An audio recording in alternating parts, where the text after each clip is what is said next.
ಮಾಜಿ ನಿವೃತ್ತ ಪೊಲೀಸ್ ಮಹಾನಿರ್ದೇಶಕ ಓಂ ಪ್ರಕಾಶ್ ಕೊಲೆ ಪ್ರಕರಣಕ್ಕೆ ಸಂಬಂಧಪಟ್ಟಂತೆ ಓಂ ಪ್ರಕಾಶ್ ಅವರ ಮಗಳು ಕೃತಿ ನಿರೀಕ್ಷಣಾ ಬೇಲ್ ಅರ್ಜಿ ಹಾಕಿಕೊಂಡಿದ್ದಾಳೆ.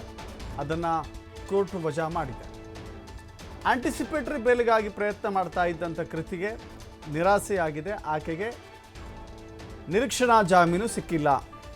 ಕೇಸ್ ದಾಖಲಾಗ್ತಾ ಇದ್ದಂತೆ ಜಾಮೀನು ಅರ್ಜಿಯನ್ನು ಸಲ್ಲಿಸಿದ್ದಳು ಓಂ ಪ್ರಕಾಶ್ ಪುತ್ರಿ ಕೃತಿ. ಬಂಧನದ ಭೀತಿಯಿಂದ ನಿರೀಕ್ಷಣಾ ಜಾಮೀನನ್ನು ಸಲ್ಲಿಸಿದ್ದು ಕೃತಿ. ನಿನ್ನೆ ಅರ್ಜಿ ಸಂಬಂಧ ವಿಚಾರಣೆ ನಡೆಸಿತ್ತು 54ನೇ CCH ಕೋರ್ಟ್. ಸದ್ಯ CCB ಪೊಲೀಸರಿಂದ ತನಿಖೆ ನಡೀತಾ ಇದೆ. HSR ಲೇಔಟ್ ಠಾಣೆಯಿಂದ CCBಗೆ ಟ್ರಾನ್ಸ್ಫರ್ ಆಗಿದ್ದಂಥ ಕೇಸ್ ಅದು. ತನಿಖೆಯ ವೇಳೆ ಈವರೆಗೂ ಕೂಡ ಕೃತಿ ಪಾತ್ರದ ಬಗ್ಗೆ ಸಾಕ್ಷ್ಯ ಪತ್ತೆಯಾಗಿಲ್ಲ. ಹೀಗಾಗಿ ಕೃತಿಯನ್ನು ಪೊಲೀಸರು ಇಲ್ಲಿವರೆಗೂ ಕೂಡ ಬಂಧಿಸಿಲ್ಲ. CCB ಪೊಲೀಸರು ಬಂಧಿಸಿಲ್ಲ. ಆಕೆಯ ಮಾನಸಿಕ ಆರೋಗ್ಯದ ಸಮಸ್ಯೆಯ ಕಾರಣಕ್ಕಾಗಿ ಆಕೆನ ಅರೆಸ್ಟ್ ಮಾಡಿರಲಿಲ್ಲ. ಜೊತೆಗೆ ಆಕೆಯ ಪಾತ್ರ ಏನಿದೆ ಅನ್ನೋದು ಕೂಡ ಸ್ಪಷ್ಟವಾಗಿ ಪೊಲೀಸರಿಗೆ ಕನ್ಕ್ಲೂಷನ್ ಬರಲಿಕ್ಕೆ ಸಾಧ್ಯವಾಗಿಲ್ಲ.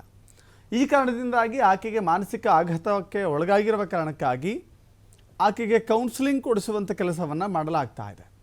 ಕೌನ್ಸಿಲಿಂಗ್ ಕೊಡಿಸುವಂಥ ಕೆಲಸವನ್ನು ಪೊಲೀಸರು ಮಾಡ್ತಾ ಇದ್ದರೆ, ಮತ್ತೊಂದು ಕಡೆ ಆಕೆಯ ಪ್ರಕರಣದಲ್ಲಿ ಎಷ್ಟರ ಮಟ್ಟಿಗೆ ಪಾತ್ರ ಇದೆ ಅನ್ನೋದನ್ನು ಕೂಡ ತನಿಖೆಯನ್ನು ಮಾಡ್ತಾ ಇದ್ದಾರೆ. ಇನ್ನೊಂದು ಕಡೆ ಓಂ ಪ್ರಕಾಶ್ ಅವರ ಪತ್ನಿಯೇ ನಾನು ಕೊಲೆ ಮಾಡಿದ್ದೇನೆ ಅಂತ ಒಪ್ಪಿಕೊಂಡಿರುವ ಕಾರಣಕ್ಕಾಗಿ ನಾನೇ ಕೊಲೆ ಮಾಡಿದ್ದೇನೆ, ಕೃತಿಯ ಪಾತ್ರ ಇಲ್ಲ ಅಂತ ಹೇಳಿ ಆಕೆ ತಿಳಿಸಿದ್ದಾಳೆ. ಸೊ ಈ ಕಾರಣದಿಂದಾಗಿ ಆಕೆಯನ್ನು ಅಂದರೆ ಓಂ ಪ್ರಕಾಶ್ ಪತ್ನಿಯನ್ನು ಅರೆಸ್ಟ್ ಮಾಡಿ ಜೈಲಿಗಟ್ಟಿದ್ದಾರೆ. ಇನ್ನೊಂದು ಕಡೆ ಕೃತಿ ಬಂಧನದ ಭೀತಿಯ ಕಾರಣಕ್ಕಾಗಿ ನಿರೀಕ್ಷಣಾ ಜಾಮೀನಿಗಾಗಿ ಅರ್ಜಿ ಸಲ್ಲಿಸಿದ್ಲು. ಆದರೆ ಆ ಅರ್ಜಿ ತಿರಸ್ಕೃತಗೊಂಡಿದೆ.